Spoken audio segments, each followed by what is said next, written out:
All right, we're back here on the X88.9. And we have an interview. Mass, can you hear us? I don't think he's in here. Glenn, can you come here for 1 sec? I don't know what's going on. What? You get disconnected. Oh, wait, card 3's on, that's why. Mass, can you hear us? Yes, I can. Oh, great. All right. We are now talking to Mass Giorgini of the band Squirtgun, and we want to talk about your new album that's going to be coming out in a couple months. Can you tell us a little bit about that? Yes, it'll be probably a little later than a couple of months because we're still in the process of recording it, but it's going to be the first album where our newest member will actually be participating, Zach Damon, who was also in Zoinks. That's his older band, and he's written a few songs that are going to be on the new record, and although he's been touring with us and playing live since '95, it'll be the actual first album he's appeared on.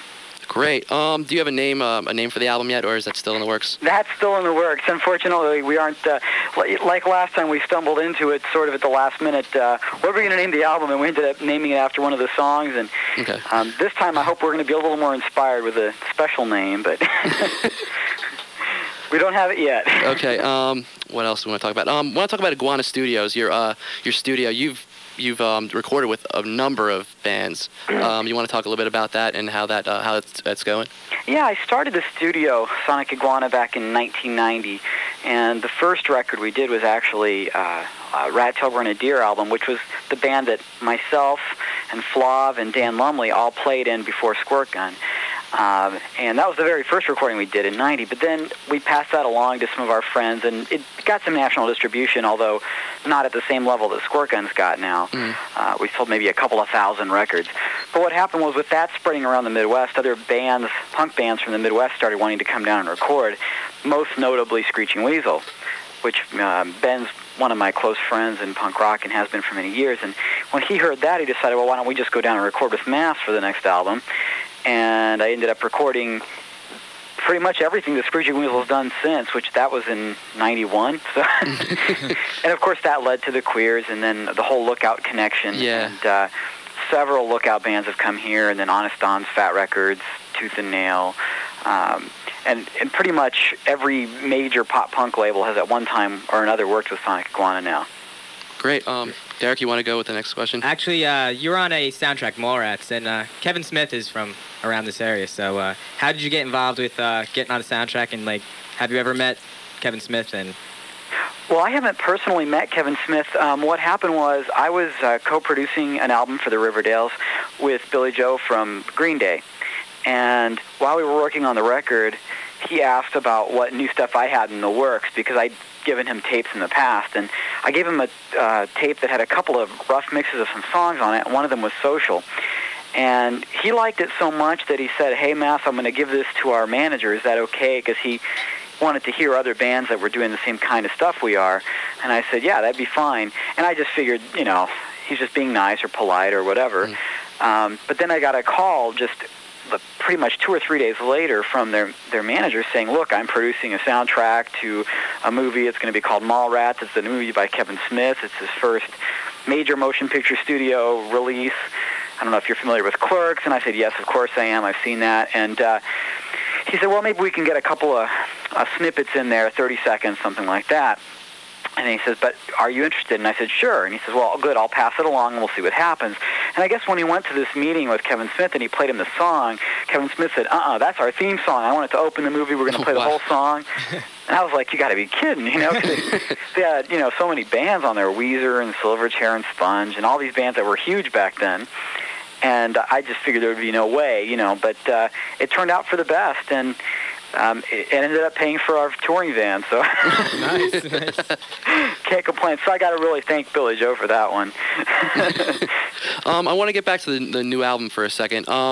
What's the material going to be like? Is it going to be material like Another Sunny Afternoon, or is the stuff going to be like, are there going to be any acoustic songs? Any maybe like curveballs you're going to throw, or? Well, it's like I said, we're still kind of in the works on it, but at this point, there's a few curveballs in the sense that one of the better ones that I think is probably one of the best songs on the new album is a song written by Zach, and it goes into like a different kind of pop territory for us. I mean, it's still definitely a pop punk song, but it's it has more like an Elvis Costello influence going on. Really? Which is, really weird for us because we've been more straight-ahead pop punk, sort of Ramones-y, Buzzcocks influenced in the past. And this is a different, although it's still kind of heralds from the late 70s punk scene, it's definitely a different bent to it. But I really like that song a lot, and I think it could be one of the best tunes on the new album. Although we still have plenty of the, more traditional three-chord. Of course, you have to have that. It's a staple in your music. You have to have it now. Exactly. Yeah. The Lookout connection you just mentioned before. Are you still tight with a lot of the bands? And do you like the new stuff that's been coming out on Lookout in the past years or so? Well, there's a couple of the new albums that I know a lot of people have talked about that I haven't even heard. Like, I haven't heard the new American Steel or Ann Beretta, and I've heard a lot of good things about them, but I haven't actually heard the music, so I'm not really sure what to think yet. But I did work on that new Mopes album that came out. You have that, okay. And actually, I played on 2 songs of that record because the Squirtgun drummer Dan Lumley actually is the drummer in the Mopes too. And I've worked real closely with all those bands as well as producing the new Mopes record. John Jughead from Screeching Weasel plays guitar. And I don't know if you knew this, but Dan Lumley and I are both playing in Screeching Weasel as well. Wow. It's like the 7 degrees of Master Giorgini. You need like a map to keep up with where everybody's playing these days. Well, it's crazy. Dan Lumley's in 5 bands. Wow. And I'm in 3 of them with him. And then on the 4th band, which was the Mopes, I guest played a couple of songs on that new Mopes record, so on the bass. But, that record I'm pretty familiar with, and it was done at Sonic Iguana, but I really love that record. There's one song in particular that I'm a real big fan of, Don't Know How to Say Goodbye. I think it's a great song. I think we played that one before, right? And also there's another record that I just finished for Lookout, which should be coming out in the next couple months, and that's the new Groovy Ghoulies album. Okay. And obviously I'm pretty close with those guys. This is their 3rd Groovy Ghoulies album I've worked on, and in fact, B-Face has joined them starting from the last album. And, of course, he was in the Queers, and so so it's like all this really weird mix of family with Lookout for me. You ever guys walk into a studio like, hey, you're the bass player in this band? Oh, you're the guitar player? Hey, great. It's pretty funny because there's so many close-knit intertwinings from one band to another. Yeah. In fact, in this, probably in May, I'll be recording a new Screeching Weasel album. Oh, geez. It'll be me and Dan Lumley, but there's a new member in the band. The new rhythm guitar player, backing vocalist in that band is Philip from the Teen Idols. Okay. Who, again, there's another band that I've worked with quite a bit. So I've done 2 albums for them already, and I'll be doing a new one sometime this spring for the Teen Idols, too. So. Have you heard the new Mr. T experience? Because I actually interviewed Dr. Frank about 3 months ago, and he was not too, he liked what the direction they're going into, but he said a lot of people would not be liking it because everybody's used to, Love Is Dead and the album after that. But have you heard Alcatraz? I've only heard a few cuts, and I think the songs are just as, I know that the style and some of the sounds are different, but to me the songs are basically, classic Dr. Frank. And so, yeah. Someone might want to get used to the sound or the style, and they may not like that direction. But I personally think it's still him writing great pop songs, And as long as it's a good song, I think the style matters less. Yeah. Like, I think, some people I know are anti-ska, for example, or anti-hardcore. And I think in the end, it doesn't matter so much how you play the song. As long as it's a good song and it's got good lyrics, Yeah. then the way you play it's sort of secondary, Mm. It might fit the song better to do it a different way, but at the same time, if it's a good song, it'll live up through no matter what way you play it. Very good. And about the a video you shot for Marianne? Yeah, that was actually quite fun. How did you get the original Marianne from Gilligan's Island? How did she agree with that? Well, it's kind of a funny chain of events. First of all, Flav just wrote that song because he's a big fan of Gilligan's Island, and of course, my brother and I are both big Marianne fans when we were kids. Okay. You're like, the big Ginger Marianne question, so you could tell where we were right away with this song. But just by coincidence, after he wrote this, we were talking about it in the van, and my girlfriend Jessie, who was also our road manager at the time, she goes, I don't know if you knew this, but she's actually from Reno, and my mom knows her, and my grandpa worked on the set of Gilligan's Island. And I'm like, really? I didn't even know it. So through her, we got a hold of Dawn Wells and told her about the song and gave her a copy of the song, and she liked it and agreed to be in the video. So is sort of lucked out that way. Everybody knows everybody in California, I think. It seems that way. Yeah, my girlfriend was from L.A., and so, her family worked in the studios, so they're a very close connection right there. That's great. Common Rider. A lot of people are crazy about this CD. Jesse Michaels he's resurfaced finally, yeah. and everybody we had about 2 callers call in. They want to know, is Common Rider, are they going to be touring? Because the album is like superb. We play it. I mean, I know it's in constant rotation in my CD player and in Derek's CD player. Are they going to be touring? Is Jesse planning on writing any other new material with you guys, or what's going to be going on with that? Well, we've talked about it. I'm hoping that we can get him to go out on the road and play. Actually, we got him to play on stage with us at the Lookout Freakout, which was sort of a 10th anniversary kind of bash that we had this year. I actually got him to go up and play live, and that was the first live show he'd played in over 10 years. Whoa!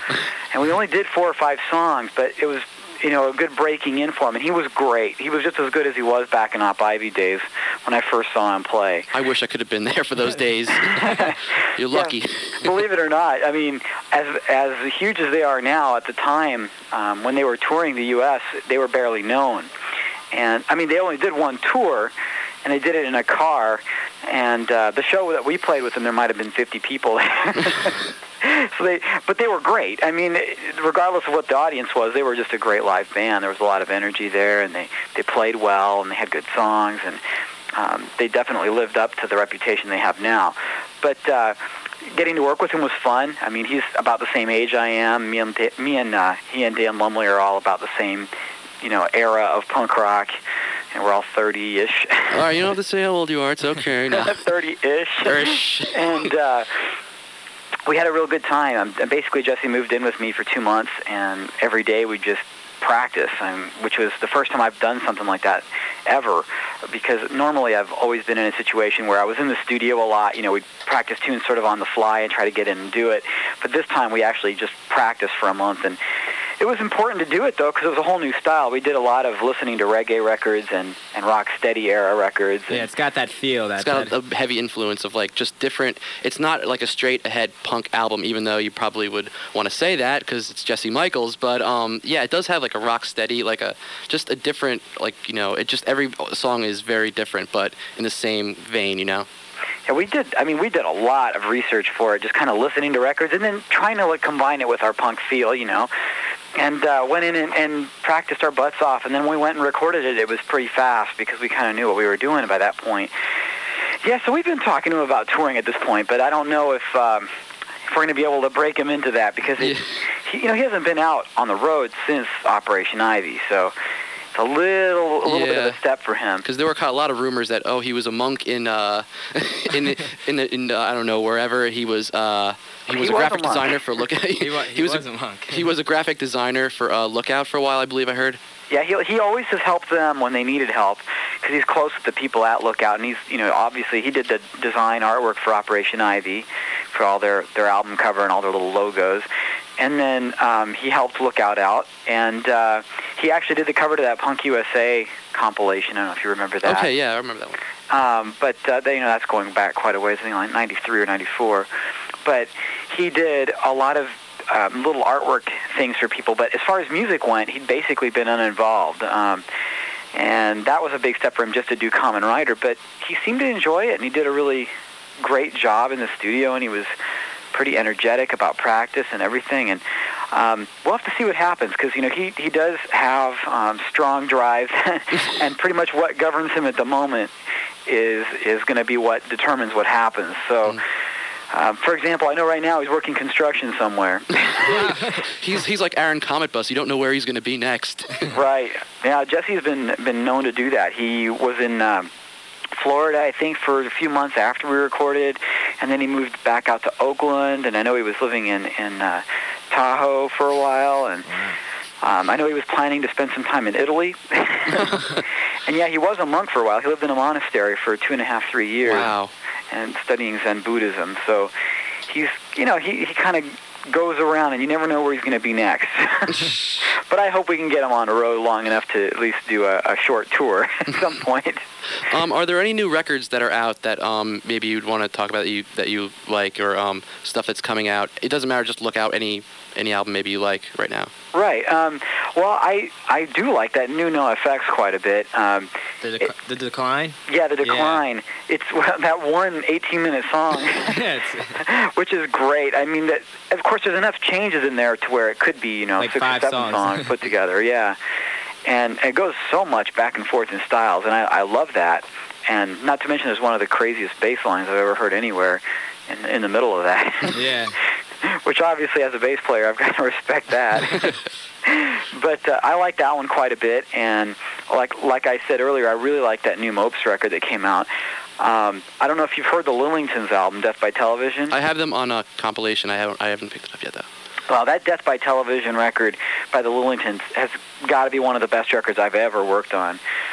Great songs. I mean, it's fun, and it's kind of dark, but dark with a real fun angle to it. It's definitely Ramones' influence, there's no doubt about it, but at the same time they have their own little twist with it. It's just a very entertaining record. I loved working on it, loved working with the guys, they're great people. Another one was the Moral Crux album, and I really like that album too. I don't know if you've heard that. That's also on Panic Button, which is distributed through Lookout, but it's its own label. Okay, yeah, I was going to ask you that too. I wasn't too sure what Panic Button actually was. I wasn't too sure if that was like a subsidy of Lookout or you guys were. I wasn't too sure what that was. Yeah, there's a lot of confusion about that, but in reality, it is a freestanding label, but it's distributed through Lookout.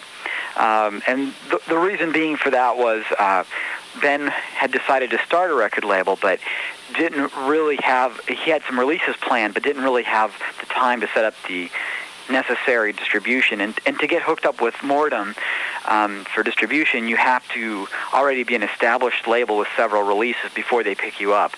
And he really wanted to go with Mordum distribution because he felt that the people who would like Panic Button were also the people who were fans of Lookout, and wanted to make sure that they were open through the same avenues of distribution. And the best way to do that was to go through Mordum, because that is the distribution company that distributes Lookout. So what they did was they set themselves up as a independent label distributed through Lookout, which gave them the means of being able to get Mordum distribution without actually having to wait the year or two that it would take to get set up that way. I have another question. Do you find it hard, because, I mean, you work with the Sonic Iguana Studios, do you find it hard to work with your friends as far as on albums go, like, actually be, like, not criticize, but have, constructive criticism, like, well, you could be, we could just turn the level down, and, is there any, like, have there been any heated moments, like, well, I think you should be doing this, and they're like, well, I think, Well, I try to keep my cool. I've got a pretty good reputation for not getting too hot about stuff in the studio, but yeah, there's times that you have to put your foot down, and there have been moments where it was a little tense. But I think in the end, here's the bottom line: they know that all I care about is making the record as good as possible, and I know that's what they're there for. So they usually work with me because they value my opinion on things. And if I say, look, I really, really think you should hit that note again because you're sharp or flat on that vocal, let's give it another try. If they feel me pushing that hard, then they'll almost always try it again because they figure, well, okay, he's probably right. He's the engineer, okay. And at the same time, I'll make suggestions, and sometimes they won't, usually the final word on performance they let me have, and the final word on parts I let them have. It's kind of like the way it's kind of a little push and pull we do. Like sometimes they'll say, okay, I think you should add a harmony vocal right here, and I think these are the notes you should be hitting.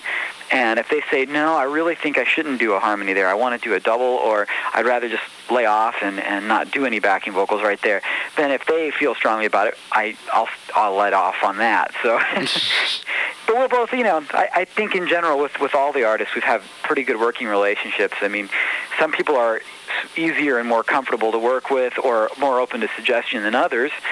But, for example, Ben Weasel usually has a pretty, strong opinion of exactly what he wants to do. But then again, look how many records he's done. Yeah, I know. So I mean, it seems like they have a new album out every month. We were talking about that because they just came out with the double CD, the double B-sides live outtakes. Yeah, Thank You Very Little. Yeah, Thank You Very Little. Sorry. Yeah. That which was pretty fun because the whole time we were putting that together, there was this decision. Well, is it going to be a 1 CD set? Is it going to be a 2 CD set? Are we going to have the live show on there? Are we not going to have the live show on there? And what it came down to was, at the end, it was like, Ben was like, well, why don't we just put everything out that we can on this? Because if we can do that, then at least we'll know that the fans have everything that they could possibly want. And I know there was some concern, because I don't know if you've noticed this by listening to it, but the whole second CD, the sound quality is pretty bad. Yeah, well, I think there was like a disclaimer, like, don't blame us, it sounds really bad. Yeah. The quality, that is. Yeah, there's very little that could be done. One of them is a live show, recorded live to cassette at a concert, back, I don't know exactly when this was. I think it was 93 or 94, but recorded right off the board, so it's from a cassette, and the quality's questionable, and the sound man was goofing around with EQs and reverbs as the show was going on. But hey, that's the way it sounded, you get what you record, I guess. I don't know. And the other songs were from a jam box in a practice space, which obviously is just not a very good way to record. But the reason being was, well, if in the past, I don't know if you've seen that, there's a bootleg out that's been pretty popular, which had hideous sound quality on it. It was recorded off of vinyl and from practice tapes and things like that. And people were paying $20 a disc for that. And it sounded terrible. And at least this time we tried to clean it up the best we could, and it's going to be cheap. The 2 CDs, I think, are going to be retailing at $12.99 or something like that. And a lot of the songs are actual studio recordings, too. The whole first CD is studio recordings. And several of them were from recordings scattered from the beginning of just the earliest Screeching Weasel stuff from 87 and 86, all the way up to stuff that we recorded this last year. So it's a good catalog of the whole era of Screeching Weasel, really. So I think some of the songs are great, too, and they've been previously unavailable on CD, so it's kind of neat to be able to hear them. And in fact, for my own sake, I didn't realize I'd played on that many old Weasel songs, because it turned out I'm on 11 of those songs playing bass, so it was kind of neat. You're Mr. Phil in there. Yeah, like half of that first CD, pretty much half of it I'm playing on it, because I filled in for them back in 94, 93, something like that, right before they got Mike Dirnt to play bass on some songs. Okay, yeah. I was playing bass on a few, but at the time it was like, well, I really couldn't do the full duty of the album, because I had to take care of my father, who was ill at the time, and we were still working on the Squirtgun album and all this stuff, and I played on a few tunes, and then finally he got Mike to come in and finish the rest of the album, and that's how that whole era came through. But it's funny, I didn't remember that I'd even done it, but Waiting for Susie and I can't remember what the other one was, Nightbreed. Yeah, those two I had originally done with him back in 94. So here they are on the record. The next Squirtgun album, is that going to be released on Lookout or Panic Button? Well, it's funny. It's still sort of undecided. Our official contract with Lookout was completed with the last album, although there's sort of been always this unspoken understanding that we'd probably stay with Lookout. But then, given the fact that I'm close with Ben, and I'm in Screeching Weasel with Ben, and I'm in Common Rider, which is on Panic Button, too, and I record the Lillingtons and Moral Crux and the Eyeliners for... Keep going now. It's one of these things, it's like I've got such a relationship there that that I know it has come up, and there's a strong possibility that we may be putting it out on Panic Button. Great. Derek, you have anything? Nope. Mass, thank you so much for coming on with us. Oh, my pleasure. I'm glad you had me on the show. Could you do us a favor? Could you do a... what do we want to do, a station promo for us, station ID for us? Well, sure. Okay, what you'd say is, if you have a pen. Sure, got it. Okay, it's, hi, this is Matt, something to the effect of, hi, this is Mass from Squirtgun, and you're listening to Under Lock and Key on the X88.9. Under Lock and Key. On the X88.9. On the X88.9, gotcha. Thank you. So you can say that. Just say it now? Yep. Well, hi, this is Mass from Squirtgun on Under the Lock and Key. Wait a minute, I did it wrong. That's okay. We'll put that in the outtake sweeper now. Okay, wait, let me make sure. It's, hi, this is Mass on Under Lock and Key, right? Yep. Okay, on Under Lock and Key on the X88. All right, cool. Hi, this is Mass from Squirtgun on Under Lock and Key on the X88.9. Thank you so much. And if you want to check out their website, it is squirtgun.net, I believe? Yes, www.squirtgun.net. Okay, Mass, again, thank you so much for coming on. Yes, thank you. You want to stay in line, we'll have our goodbyes. But right now, what are we going to play, Derek? We're going to actually play some Squirtgun, and this is Frederick's Frost. On the X, give us a call, 571-3493.